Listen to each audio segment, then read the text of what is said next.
Salut les copains, j'espère que vous allez bien. Ça y est, on est bientôt en décembre et décembre signifie la mise en place de la nouvelle politique d'accessibilité, donc pour les personnes en situation de handicap à Disneyland Paris. Ça fait quelques mois qu'on en parle par-ci par-là et aujourd'hui nous allons voir vraiment ce qui changera le 3 décembre 2021. Et bien c'est parti!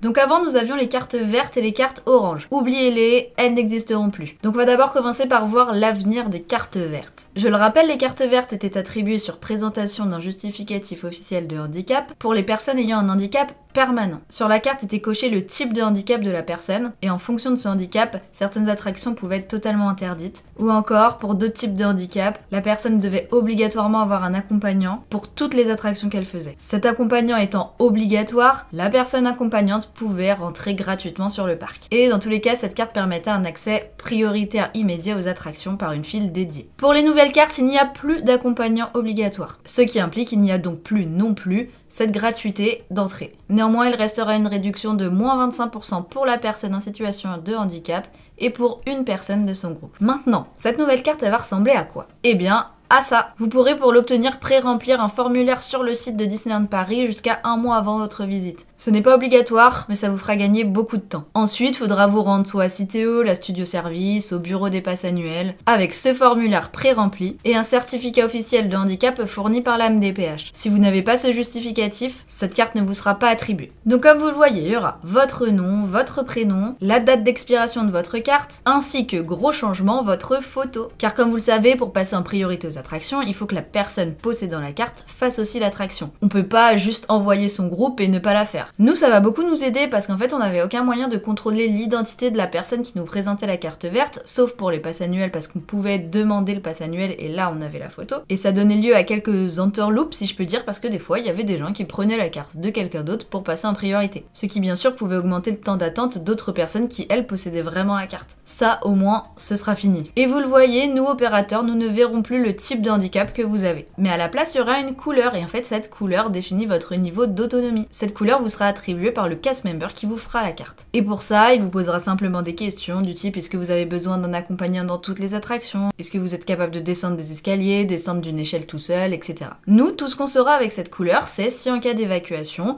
vous êtes totalement autonome ou si on doit vous surveiller ou carrément venir vous aider. Nous ou les pompiers. Parce que le petit changement aussi, c'est que pour certaines couleurs, ce sera nous, opérateurs animateurs attractions, qui viendront vous aider. Donc vous aurez soit du vert, du violet, du orange, du bleu ou du gris. Mais bon, ça vous le verrez le moment venu. Cela bien sûr en lien avec la clé de l'inclusion que met en avant Disney. On ne dit plus ah bah il a tel handicap, du coup il lui faut forcément un accompagnant ou forcément il peut pas faire cette attraction. Non, ce sera vraiment du cas par cas. Encore une petite chose nouvelle présente sur cette carte, c'est le petit QR code que vous voyez. En fait, ce QR code ramènera à tout ce que vous avez signé pour obtenir cette carte. Donc si vous avez un doute sur ce que vous pouvez faire ou pas, vous avez juste à flasher le QR code et tout sera récapitulé. Et puis enfin, le nombre d'accompagnants qui peut passer prioritaire avec vous, comme la carte verte, 4 accompagnants pour les attractions et 2 pour les spectacles et parades. Par contre les amis, vous le savez peut-être, il y avait des fois des exceptions qui étaient faites par nous opérateurs quand vous arriviez et que vous aviez 5 accompagnants au lieu de 4, des fois on pouvait faire des exceptions. Maintenant, nous ne ferons plus d'exceptions. Par contre, si vous venez un jour et que vous avez un accompagnant de plus, vous pouvez le signaler au moment où vous faites la carte et c'est le cast member, donc de City Hall ou de Studio Service, qui décidera ou pas d'accorder l'exception. Et dans ce cas-là, sur la carte, il n'y aura pas marqué 4 accompagnants,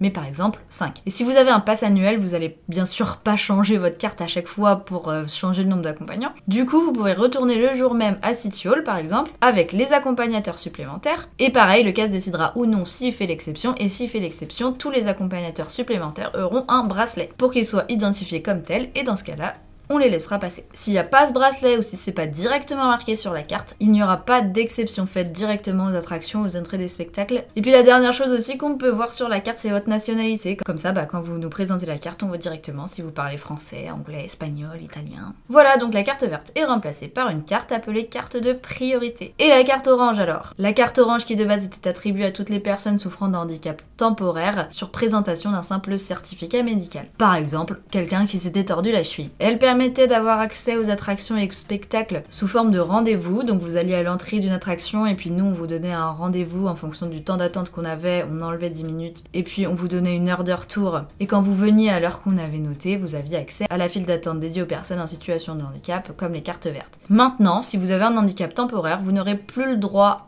à cette carte, ni à aucun autre avantage. Vous ferez les mêmes files d'attente comme tout le monde. Voilà, vraiment, il n'y a plus aucun avantage pour les personnes qui se tordent la cheville, qui ont un bras cassé, je ne sais quoi. Cette nouvelle carte, nommée carte de facilité, sera exclusivement pour les personnes atteintes d'une affection de longue durée, donc d'une ALD. Encore une fois, sur présentation d'un justificatif officiel. Pas besoin de remplir de questionnaire, tout sera fait sur place. Et en plus de la carte, vous aurez un carnet de rendez-vous qui sera sur le même principe qu'étaient les cartes orange. Sauf que cette fois, on vous donnera un temps d'attente égal au temps d'attente actuel de l'attraction. Par exemple, vous arrivez pour prendre votre rendez-vous à RC Racer, il est 15h et actuellement il y a 1 heure d'attente. Et bien nous, on notera que votre heure de retour est 16h, donc 1 heure plus tard, parce que le temps d'attente est d'1 heure, tout simplement. Vous ne pourrez toujours pas prendre plusieurs rendez-vous en même temps, il faudra déjà que le premier soit barré pour pouvoir en prendre un deuxième, et quand vous reviendrez, comme la carte orange, vous aurez accès à la file d'attente dédiée aux personnes en situation de handicap. Donc faudra bien présenter le carnet de rendez-vous et la carte à chaque fois. Vous le voyez, elle ressemble à la carte de priorité, il y a les mêmes indications dessus, mais vous remarquerez aussi qu'il n'y a que les accompagnants pour les attractions, car vous avez le droit à 4 accompagnants en attraction, par contre, vous n'avez aucun accès prioritaire aux spectacles, parades, etc. Autre précision pour ce carnet de rendez-vous, contrairement à la carte orange, si vous perdez votre carnet de rendez-vous, on ne vous en fera pas un nouveau. Simplement pour éviter ceux qui faisaient semblant de l'avoir perdu pour en avoir un deuxième et du coup pouvoir prendre plusieurs rendez-vous en même temps. Oui, je vous assure, ça arrivait bien souvent. Donc, pour résumer, carte de facilité pour les personnes ayant une ALD et pour les autres handicaps permanents, ce sera carte de priorité et plus aucune priorité pour ceux qui avaient juste un handicap temporaire. Et vous allez me dire, il y avait d'autres personnes qui avaient le droit à la carte orange.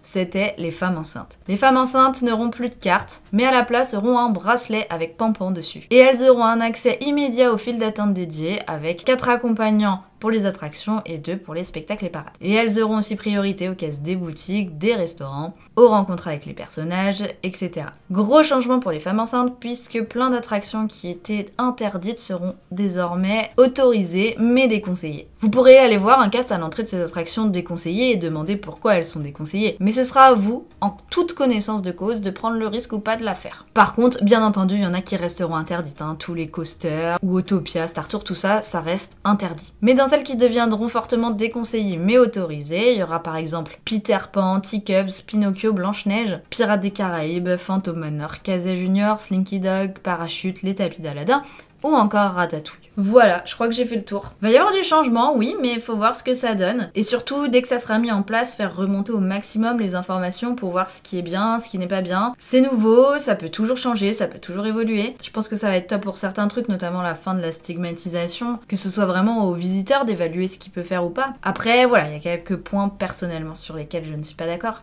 Mais bon, voilà, si vous avez des questions, n'hésitez pas. En tout cas, si la vidéo vous a plu, n'hésitez pas à laisser un petit pouce, un petit commentaire, à vous abonner, à activer la cloche. En attendant, je vous fais des gros bisous, cœur sur vous. Et surtout, n'oubliez pas, ne laissez jamais personne vous faire croire que vos rêves sont trop grands. Et on se retrouve bientôt pour une nouvelle vidéo.